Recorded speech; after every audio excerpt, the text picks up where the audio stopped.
on commence notre présentation avec le pied A. Donc ça, c'est le pied standard que vous retrouverez posé sur la machine avec son bouton anti-bascule. Vous retrouverez aussi le pied F, donc le pied point satin, d'accord, avec son petit décalage de niveau ici qui permet de laisser passer les points bourdons que vous allez coudre. Et alors dans la Skyline S7, vous avez aussi ce pied-là, qui est le pied ouvert de point satin. Donc il est légèrement ouvert. Vous n'avez pas cette barre au milieu. Donc ça vous permet encore une plus grande flexibilité au moment de la réalisation de vos points décoratifs. Voilà. Alors, vous avez aussi le pied pour le surjet, c'est celui-là, le pied M, pour le point de surjet.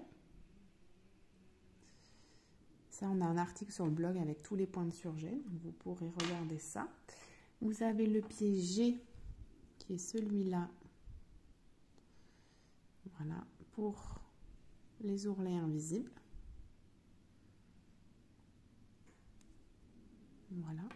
Je reviens sur le pied M pour le surjet. Je ne vous avais pas montré le dos. Il y a ces petites griffes là qui vont guider les surjets.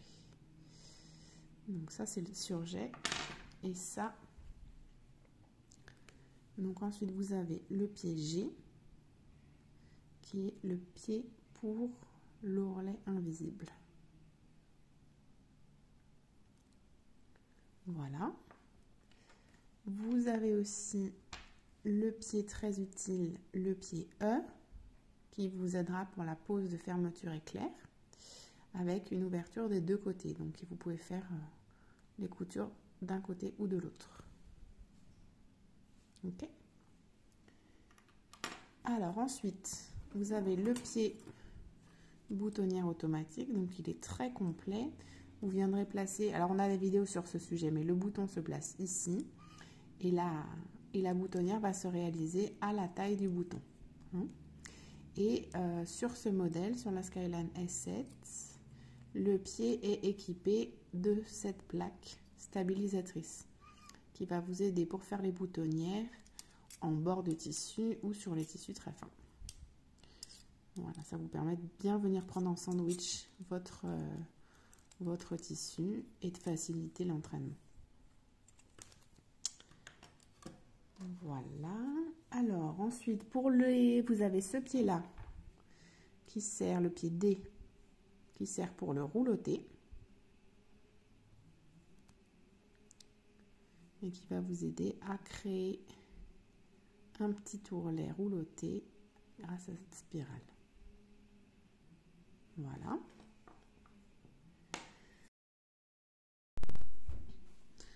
Donc on continue avec le pied à repriser que vous allez utiliser pour le piqué libre. Et vous avez aussi ces trois petits embouts, ces trois petits pieds transparents. Donc fermé. Donc fermé, c'est le QC. Ouvert, le QO. Et celui-ci pour le zigzag en matelassage. Et ces pieds-là se mettent sur la tige classique. Voilà. Un autre pied qui va nous être utile en patchwork et qui est livré avec la Skyline S7, c'est le pied O, 1/4 inch, qui vous permet de vous positionner grâce à cette petite réglette à 1/4 inch pour vos valeurs de couture. Voilà.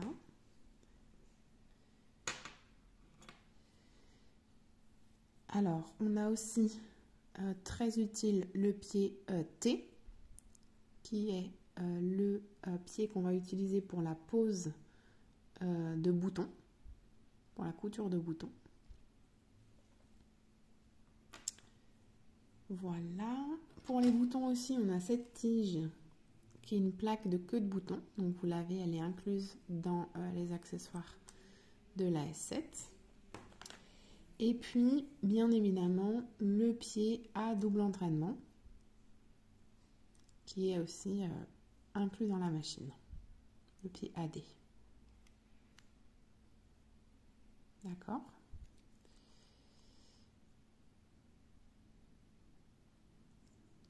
Donc il va vous faire un entraînement supplémentaire en haut lorsqu'il est en fonctionnement.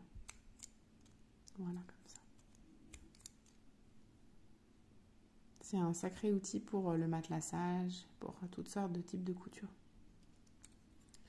Voilà, et puis puisque je l'ai ici, je vous présente aussi donc cette barre de matelassage qui vient se fixer, qui vient rentrer dans la barre aiguille et qui vous permet, donc si votre barre aiguille est ici, vous la mettez par exemple là et ça va vous permettre de matelasser à des distances régulières, des lignes parallèles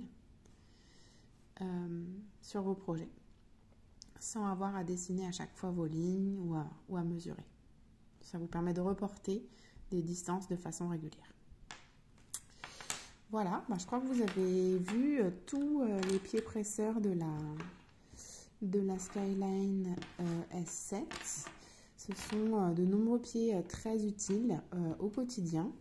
Donc, on vous encourage à regarder les instructions pour découvrir en détail l'utilisation de chaque accessoire et puis à toujours réaliser un test avant de vous lancer, à expérimenter avec ces accessoires parce qu'ils ont été développés par la marque pour servir toutes vos coutures et vous accompagner dans tous vos projets. Voilà, vous savez tout.